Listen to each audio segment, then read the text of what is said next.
effect on me. I actually took meaning and understanding from it. Again, the truth. Because of my adherence to internal truth, I didn't give a shit that my reality changed, and that was probably bizarre for them. I mean, how are they going to approach me? He doesn't have any shame. We can't blackmail him because he'll embrace any corruption we reveal about him. We can't... Let's see, he knows about the entities and the mind control, and he's actually looking at it sometimes as an interesting experience. What are we going to do specifically? Because he actually engaged us. I tried to call the FBI over a year ago. I didn't get I left a message, no call back. You would think they would send a psychiatrist or something for good measure to check on my personal safety. No. That's why I sought out an ex-FBI agent. That's what I talked about in that interview during Propaganda, Parables, and Perception. I would love the opportunity to sit down with these people. Do you think I wouldn't? And they know that. And when I did it, it wouldn't even be about their agenda. Because that's not what I am about. That's not the experience they would have from me.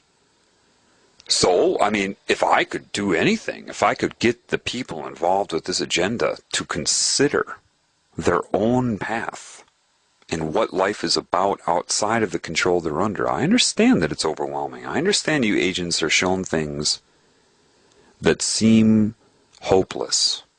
If you are allegiant to your body and your life in your body, I don't care if you've seen other realms, I don't care if you've been shown the abyss, the nature of this reality. You believed this reality once. Just because you were shown something new does not mean that that is the truth. But the consciousness that guides your thoughts in a sublime fashion controls how you perceive the new reality and how it should affect your point of view.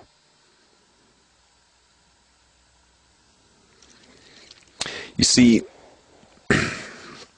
anybody that has their veil lifted this way are buffered from society. They resent society because that which lifted their veil also controls the people and will set up all the time situations where they encounter people whereby these people reinforce their hate for them by acting stupid, being aggressive, showing how little they know, in a way that is offensive to the particular personality that is controlled by this consciousness to carry out the agenda. Making them not want to help, extend patience, or anything, but actually resent the people because they magically forget that that which is giving them knowledge is the one making those people act the way that is offending them. See, they're not seeing the whole picture. You talk about an entity, and so an entity is giving you knowledge, and then you come into contact with people that seem very stupid to you once you know certain things. And they'll say things that just happen to irritate you and make you want to shake your head at them. You never take a moment to think, wait a minute, I hate these people. Why do I hate them? Well, they're stupid. What made them stupid? Oh yeah, the same thing that lifted your veil. You got to trust me on this. To maintain secrecy, threats are not enough. They have to make the person hate the, quote, sheep. Do you understand? They coordinated that well. These people try to do that to me all of the time. Those that have listened to all of my uploads so far will understand what I'm about to say. Those that just started listening to this will not. And I won't answer your questions about it because I addressed this in other uploads. I get questions, like, say I'm thinking about UFOs one day, and suddenly I get a bunch of email reinforcing me to seek information about UFOs. Isn't that interesting? Or I'm thinking about something else, and the emails I get are somehow related to that. Or I think, well, I can't be judging people. It's not their fault. They're stupid. And then I suddenly get a barrage of emails of really stupid comments.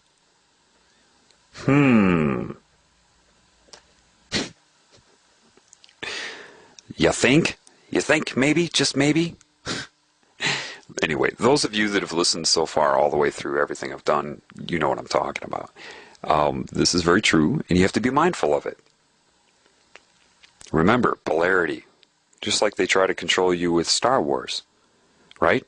A Sith thinks only of themselves, and a Jedi is selfless, right? Creating polar opposites. A true spiritual person may appear to be like a Jedi, but that isn't right, because if you're selfless, you hurt the system. Why? You're part of the system. So if you're only giving and you're selfless, then you're not receiving. If you're only taking, then you're hurting the system. Truth would be you have to sustain yourself as part of the system and the system. Both. Selfish selflessness. You have a right to joy. See, there are two energies. The energy of disease is an energy that takes in anticipation of being taken from.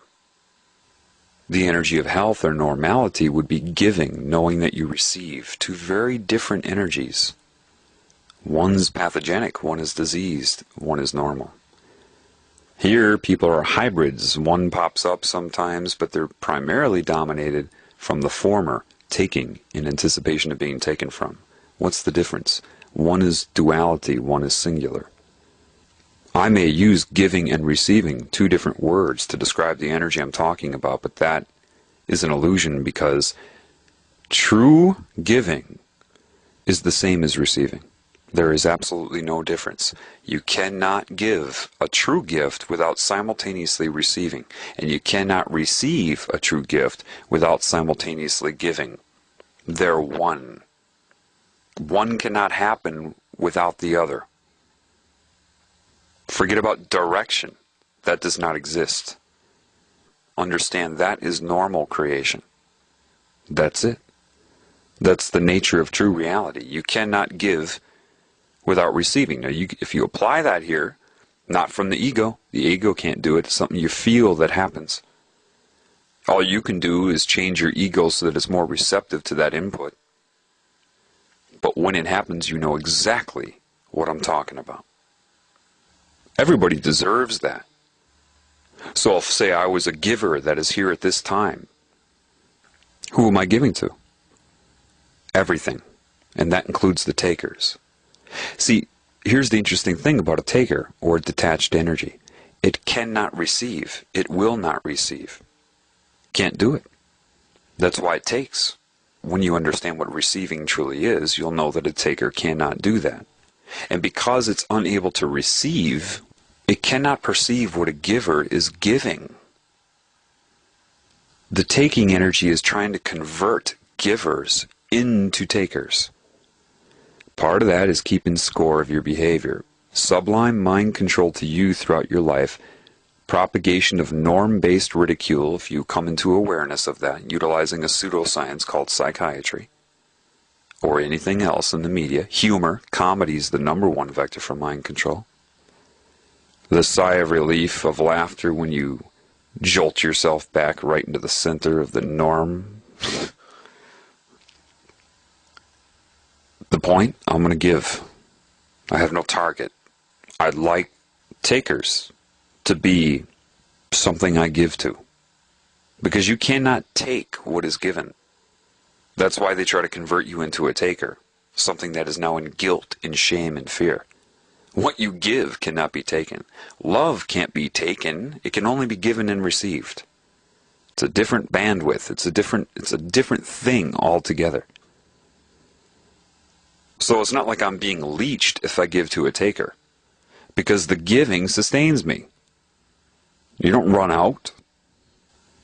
I don't have a goal, but it would be nice if some takers actually allow themselves to receive. When they receive, they will see that what they receive is so far above what they were trying to take that it's not even comparable. One is alive, one is dead. If you're taking in anticipation of being taken from, you are dead.